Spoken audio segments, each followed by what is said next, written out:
தாய் தமிழ் உறவுகளுக்கு வணக்கம். இயற்கைங்கிறது ஒரு அழகான விஷயம். அந்த இயற்கை அனுபவிக்கிறதுக்கு நம்ம ஊட்டி, கொடைக்கானல் அது மாதிரி மலை பிரதேசங்களுக்கு போகணும்னு அவசியம் இல்லை. இந்த மாதிரி கிராமங்களுக்கு வந்தாலே நம்ம அந்த இயற்கை முழுமையாக அனுபவிக்க முடியும். பின்னாடி பாருங்க, ஃபுல்லாவே விவசாய நிலங்கள், எவ்வளவு பச்சை பசைகள்னு இருக்கு. இதை அந்த சைடு பார்த்தோம்னா வாங்க, உங்களுக்கு அந்த சைடு போய் நான் காட்டுறேன்.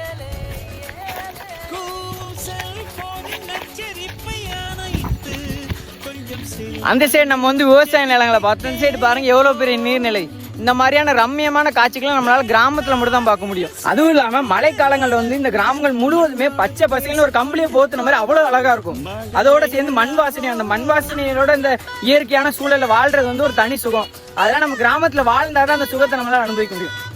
நம்ம என்னதான் வளர்ச்சின்னு பெருநகரங்களை உருவாக்கினாலும் ஒரு மன நிம்மதியான வாழ்க்கை நம்மளுக்கு கிராமத்துல மட்டும் தான் கிடைக்கும். பாருங்க, நெற்பயிர்கள் எல்லாம் அறுவடைக்கு தயாராகிட்டு இருக்கு. இந்த மாதிரியான இயற்கை சார்ந்த வாழ்வியல் நம்மளால கிராமத்துல மட்டும் தான் அனுபவிக்க முடியும்.